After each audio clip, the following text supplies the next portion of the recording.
Hi, folks. Today we're going to talk about why the data do not speak for themselves.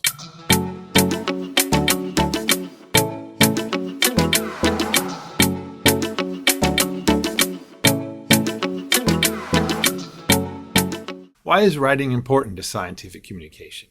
Isn't science about the data, and don't the data speak for themselves? Well, sure, science would be nothing without new data pushing forward our understanding of the world. But it's really not true to say the data speak for themselves. If this was true, there'd be no controversies in science because the data would always be unequivocal. And even for non-controversial topics, it's rarely true that the data lead everyone immediately to widely accepted interpretations. Data can often be expressed in numbers, but interpretations are expressed with words. Having the data and knowing what they mean are two different things, and explaining all this to other people is something different yet again. And so, after the numbers, words must be strung together into sentences, and sentences strung together into paragraphs, and paragraphs into manuscripts. The data cannot speak for themselves. You must speak for them. A technician's career can be spent doing nothing other than competently making measurements. But a scientist's job is to analyze, interpret, and report. Take, for example, this table of data. This is from the subspecialty of geochemistry called argon 4039 thermochronology. Even an expert in this field might take a few moments to grasp the significance of the data. This is why we have a standard diagram for the presentation of this sort of data. The visual representation helps here, and in that regard, one might be tempted to say that the diagram speaks for itself. But it takes analysis of both this diagram, but also the broader geologic context of the sample, to understand that all these data suggest that a meteor hit a spot in north-central Saskatchewan about 198 million years ago. The data do not speak for themselves, so words need to do the speaking. So a bad writer, or at least one indifferent to the importance of writing, runs the risk of not being able to finish the job, to explain to the world what the data mean. Now, I think we've all experienced people who care about words saying such things as, "I'm not good at math." Often this is done quite unapologetically, maybe suggesting that the life of the mind can be rich without a rudimentary facility with numbers. When folks say this, "I'm not good at math," is sometimes delivered with an implication that there's nothing that can be done about this, as if this is just how I am.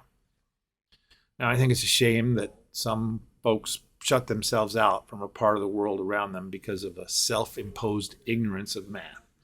Because it's rarely true that these folks are born that way and not capable of getting a little better at it. But that's a topic of another video.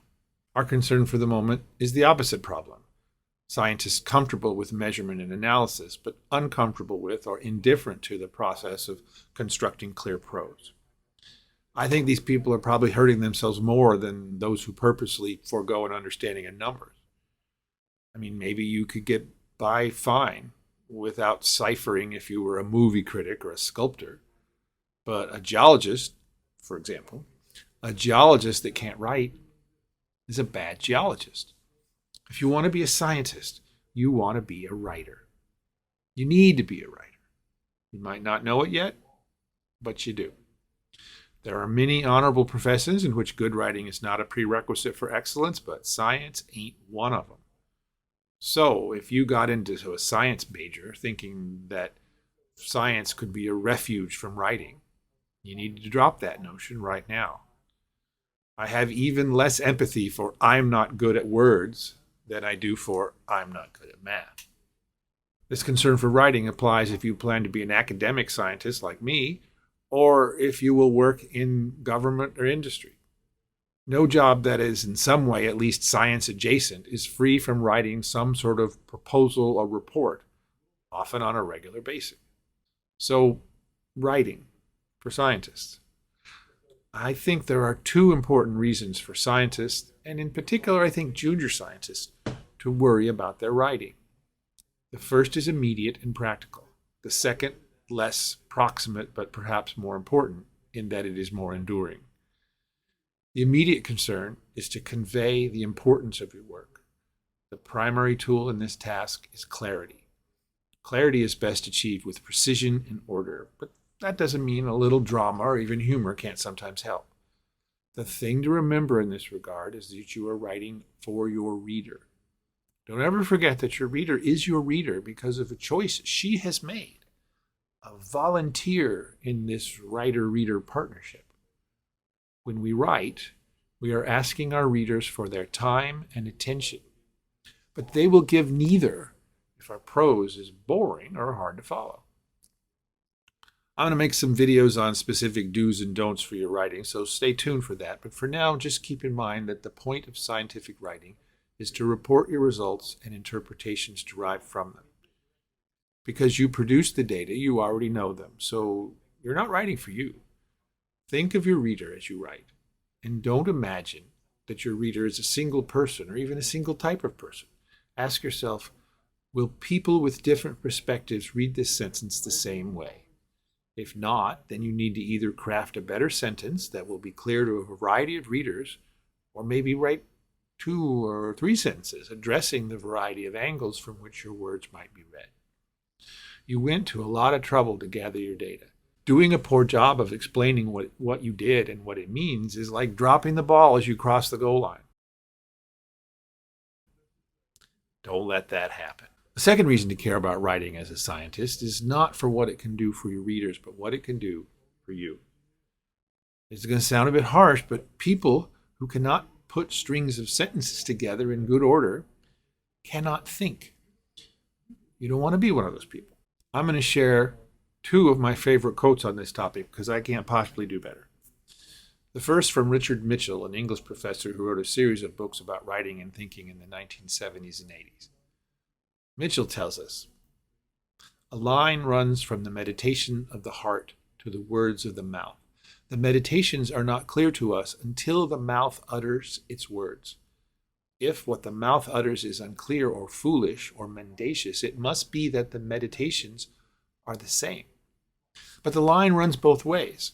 The words of the mouth will become the meditations of the heart, and the habit of loose talk loosens our fastenings of understanding." The second quote is from George Orwell in his 1946 essay, Politics in the English Language.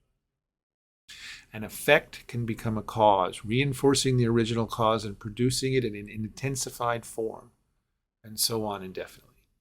A man may take to drink because he is a failure, and then fail all the more completely because he drinks.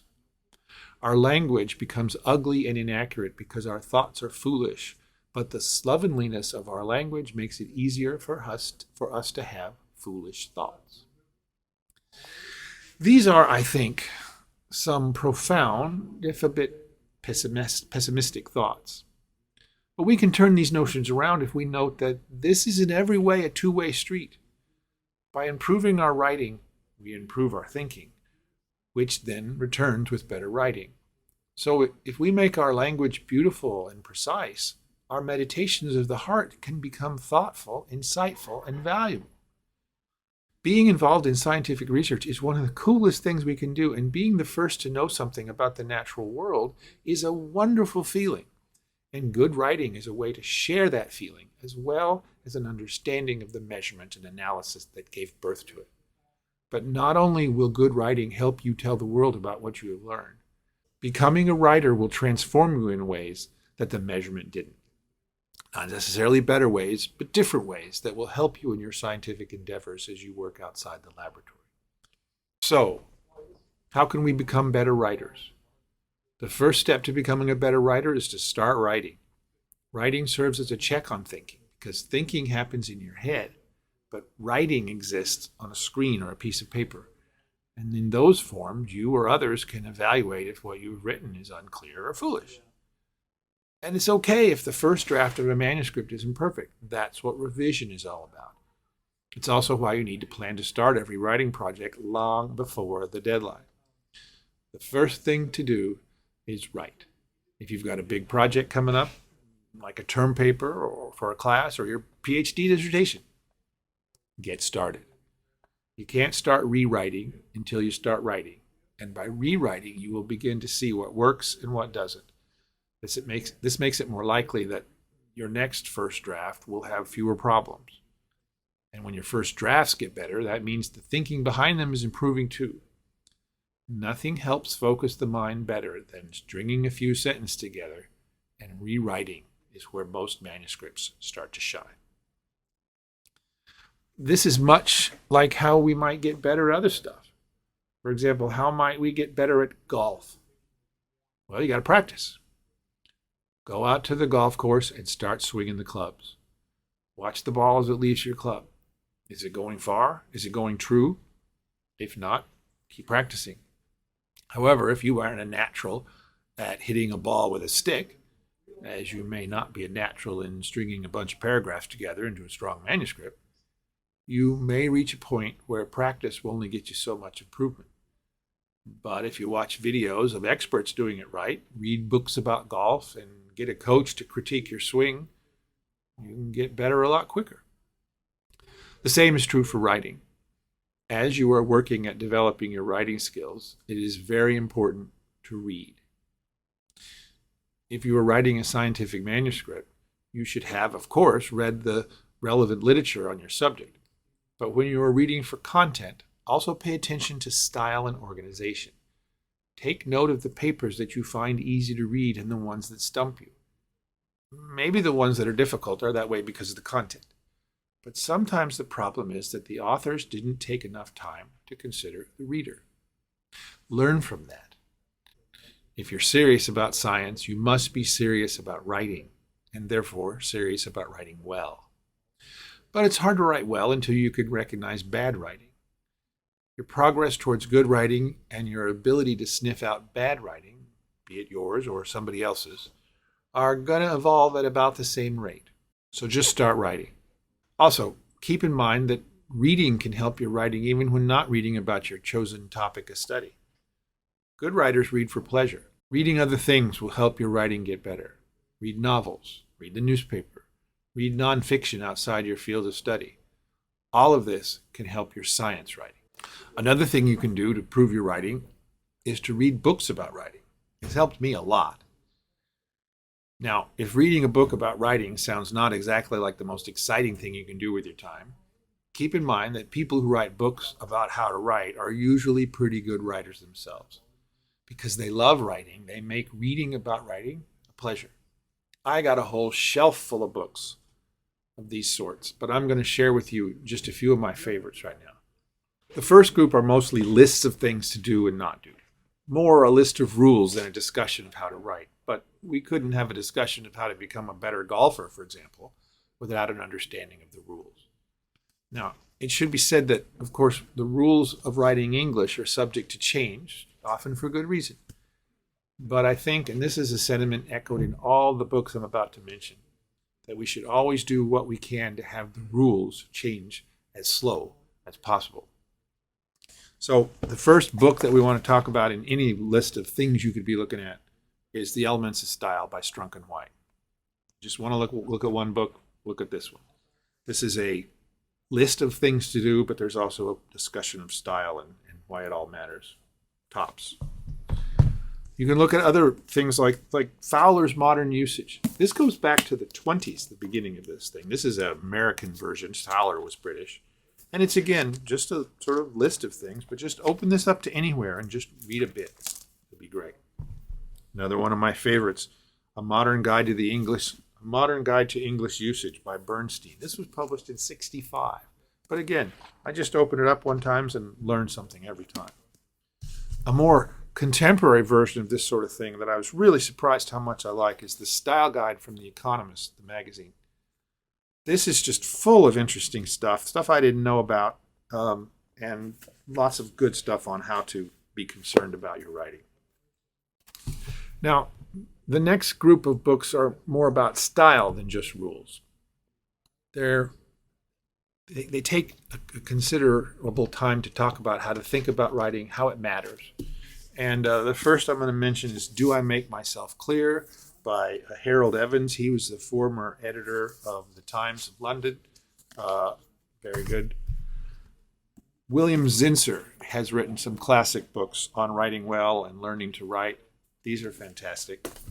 I really like this book by the English professor from University of Texas, John Trimble, Writing with Style. Good. Barbara Walraff published this book called Word Court. She was the editor at the Atlantic magazine, and people would write in and talk about, well, should we be doing it this way or doing this way? And a good reason to read a book like this is it talks about how, well, it's not always clear cut what the answer is, but she gives examples of how she thinks things are better with the way she goes.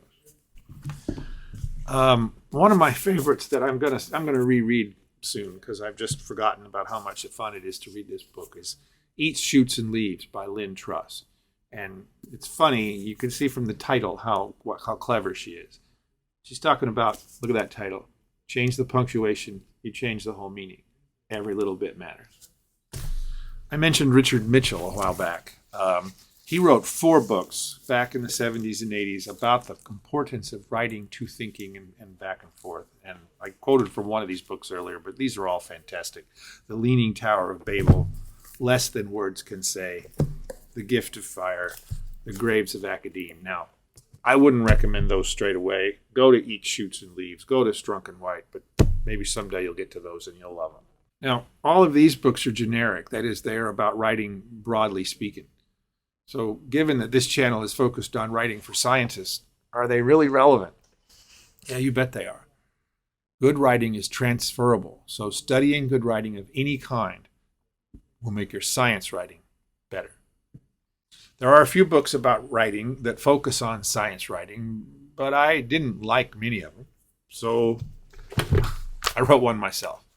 Communicating Rocks is a book I wrote a few years ago, and the main point I want to make here in my book is that the science and the writing, they're not separate jobs. It's all one thing, and that's why I put together a list of things to do, and I just have them right next to each other. We have a discussion of hypothesis, what does it mean, and then right next to here I talk about when should you use italics, and what's the difference between intention and intention.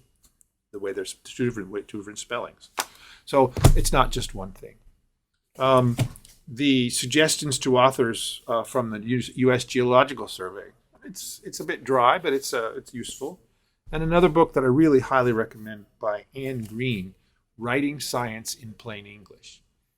She wrote this book about the same time I wrote mine. She's a biology professor. I'm a geology professor. So her examples are mostly biological and mine are mostly geological, but we both have the same idea that this is not a separate notion. We've got writing, we've got science, we put them all together.